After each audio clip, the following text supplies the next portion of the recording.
ছাত্রসাথী শিক্ষা কেন্দ্রের পক্ষ থেকে সকলকে জানাই আন্তরিক অভিনন্দন। আজ আমি তোমাদের সাথে ষষ্ঠ শ্রেণীর পরিবেশ ও ভূগোল বিষয়ের মডেল অ্যাক্টিভিটি টাস্কের 3টি উত্তরপত্র নিয়ে আলোচনা করব।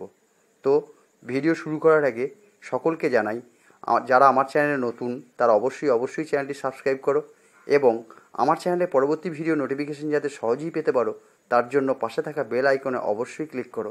তো শুরু করা যাক আজকের ভিডিও। তো তোমরা এখানে দেখতে পাচ্ছ ষষ্ঠ শ্রেণীর পরিবেশ ও ভূগোলের মডেল অ্যাক্টিভিটি টাস্কের প্রথম প্রশ্নপত্র।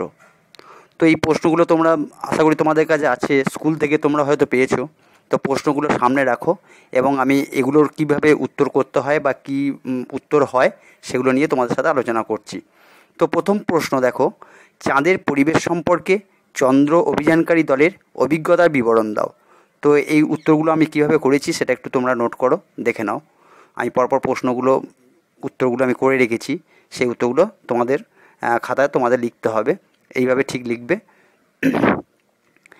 মডেল অ্যাক্টিভিটি টাস্ক 1, পরিবেশ ও ভূগোল উত্তরপত্র, ষষ্ঠ শ্রেণী। চাঁদের পরিবেশ সম্পর্কে চন্দ্র অভিযানকারী দলের অভিজ্ঞতা বর্ণনা। তো এটা দেখো, চাঁদ পৃথিবীর একমাত্র উপগ্রহ। মানুষ চাঁদে যাওয়ার কথা চিন্তা করার আগে মহাকাশ পাড়ি দেওয়ার কথা ভাবল। মানুষ প্রথমে পরীক্ষামূলকভাবে লাইকা নামে একটি কুকুরকে মহাকাশে পাঠালো। এরপর বিজ্ঞানের শিক্ষায় শিক্ষিত মানুষ চাঁদে যাওয়ার পরিকল্পনা করলো। অবশেষে 1969 খ্রিস্টাব্দে 16ই জুলাই আমেরিকার কেনেডি স্পেস সেন্টার থেকে উড়ে গেল অ্যাপোলো 11। এর মূল অংশ কলম্বিয়াতে মহাকাশচারীরা ছিলেন, আর ইগল নামে আর এক অংশের সাহায্যে নীল আর্মস্ট্রং ও এডউইন অলড্রিন চাঁদের মাটি ছুঁলেন 20শে জুলাই।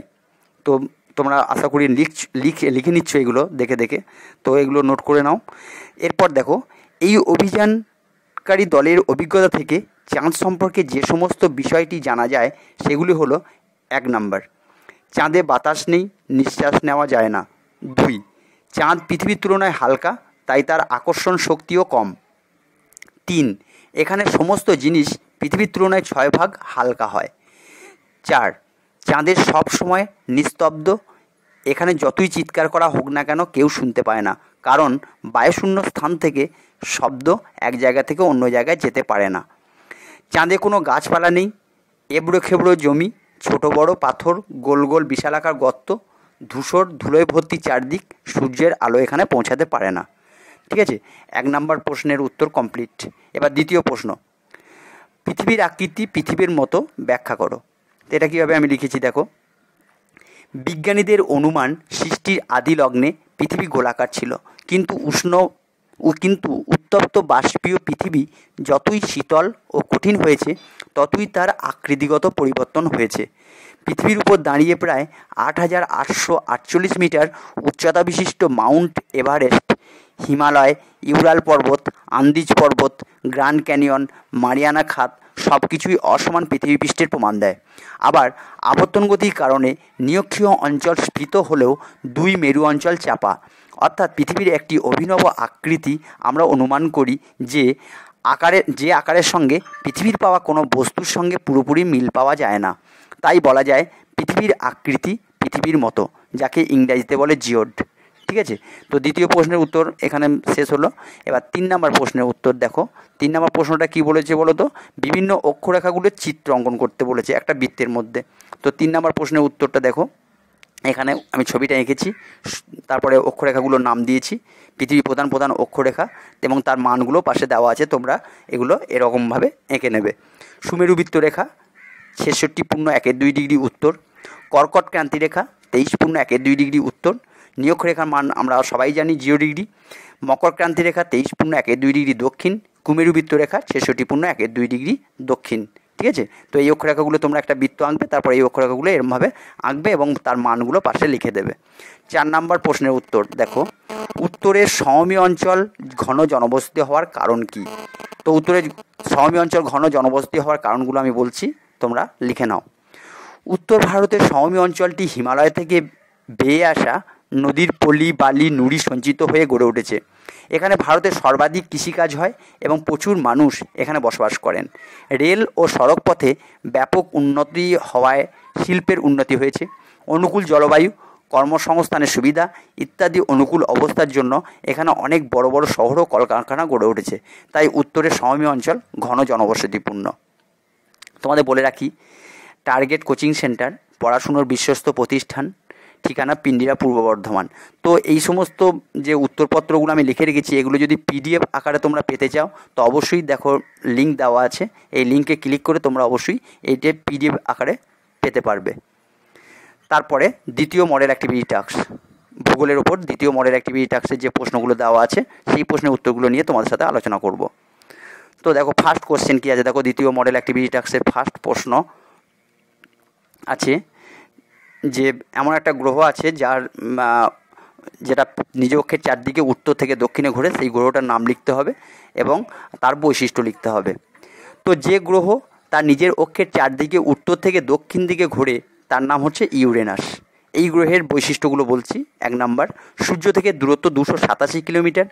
2 নাম্বার, মিথেন গ্যাস বেশি থাকায় এই গ্রহের রং সবুজ। 3 নাম্বার, আবর্তনকাল অর্থাৎ আবর্তন করতে সময় লাগে পৃথিবী নিজ অক্ষের চারদিকে যেমন ঘুরতে সময় লাগে 23 ঘন্টা 56 মিনিট 4 সেকেন্ড, তেমনি ইউরেনাস তার নিজের অক্ষের চারদিকে ঘুরতে সময় লাগে মাত্র 17 ঘন্টা। ঠিক আছে। আর পরিক্রমণকাল অর্থাৎ সূর্যের চারদিকে একবার ঘুরতে সময় লাগে প্রায় 84 বছর, যেটা পৃথিবীর সময় লাগে 365 দিন 5 ঘন্টা 48 মিনিট 46 সেকেন্ড। সেক্ষেত্রে ইউরেনাসের দেখো 84 বছর। ঠিক আছে। তো ইউরেনাসের দুটো বৈশিষ্ট্য আমি এখানে লিখে দিয়েছি, তোমরা লিখে নাও। এরপর সেকেন্ড কোশ্চেন, আন্তর্জাতিক তারিখরেখাকে বাঁকিয়ে রাখা হয় কেন? এর উত্তরটা দেখো, আন্তর্জাতিক তারিখরেখাকে বাঁকিয়ে আঁকার কারণ কি? 180 ডিগ্রি দ্রাঘিমা রেখাকে আন্তর্জাতিক তারিখরেখা বলা হয়, এটা আমরা জানি। 180 ডিগ্রি দ্রাঘিমা রেখা সোজা হলেও আন্তর্জাতিক তারিখরেখাকে সোজাভাবে টানা হয় না। কারণ 1, কোনো স্থানে উপর দিয়ে ওই রেখা অঙ্কন করলে একটি দেশের তারিখ ও সময় গণনার অসুবিধা হয়। 2 নাম্বার, 180 ডিগ্রি দ্রাঘিমায় অবস্থিত দেশগুলি যাতে তাদের কাজকর্ম সঠিক সময় অনুসরণ করে করতে পারে, তাই আন্তর্জাতিক তারিখরেখাকে সামান্য বাঁকিয়ে জলভাগের উপর দিয়ে অঙ্কন করা হয়েছে। এরপর 3 নম্বর প্রশ্ন, কয়েলের দুটো বৈশিষ্ট্য লিখতে বলেছে। তো কয়েলের দুটো বৈশিষ্ট্য, মালাবার উপকূল হ্রদগুলি কি কয়েল বলে। উপকূলের যে হ্রদগুলো আছে না, উপহ্রদ, সেগুলোকে কয়েল বলে। এর বৈশিষ্ট্য, উপহ্রদগুলি স্থলভাগ দ্বারা বেষ্টিত, তবে একদিক সমুদ্র উন্মুক্ত থাকে। 2, এই উপহ্রদগুলির জল লবণাক্ত হয়, উদাহরণ অষ্টমুদি কয়াল। ঠিক আছে। তো কয়ালের বৈশিষ্ট্য হয়ে গেছে। এবার তারপরের প্রশ্ন, 4 নম্বর প্রশ্ন, থর মরুভূমি জনবিরল হওয়ার কারণ কি? তো এর উত্তরটা কীভাবে লিখেছি দেখো, রাজস্থানে একেবারে পশ্চিম দিক বরাবর অবস্থিত অঞ্চলটি ভারতের বৃহত্তম মরুভূমি, যার নাম থর মরুভূমি। এই অঞ্চল জুড়ে পুরোটাই বালি আর পাথর, কোথাও বড় বড় গাছপালা নেই, খুব ছোট অনিত্যবহ নদী দেখা যায়। জল অল্প থাকায় নদীগুলি সমুদ্রে পৌঁছাতে পারে না। দীর্ঘদিন অল্প বৃষ্টির জন্য অঞ্চলটি মরুভূমিতে পরিণত হয়েছে। চাষবাস এখানে একেবারেই হয় না, তাই থর মরুভূমি জনবিরল। ঠিক আছে। তো এখানে সেকেন্ড অ্যাক্টিভিটি টাস্ক ভূগোলের এটা শেষ হলো। এরপর তৃতীয় মডেল অ্যাক্টিভিটি টাস্কটা দেখবে তোমাদের স্কুল থেকে হয়তো দেয়নি, কিন্তু তবুও আমি এখানে তোমাদের সুবিধার্থে আমি প্রশ্নের উত্তরগুলো করে রেখেছি। তবে এখানে আমি শর্ট প্রশ্নগুলো করিনি গো, বড় প্রশ্ন দুটো আমি অ্যান্সার আমি এখানে লিখে রেখেছি, তোমরা সেখানে নোট করে নেবে। ঠিক আছে। দেখো মডেল অ্যাক্টিভিটি টাস্ক 3, পরিবেশ ও ভূগোলের উত্তরপত্র। তো এখান থেকে তোমরা এই বাড়িমণ্ডল কাকে বলে, মহাদেশীয় সঞ্চরণ কাকে বলে, এগুলো তোমরা লিখে রাখবে। তো আজকে ভিডিওটা ছিল এই পর্যন্তই। তো ভিডিওটা কেমন লাগলো অবশ্যই কমেন্ট বক্সে কমেন্ট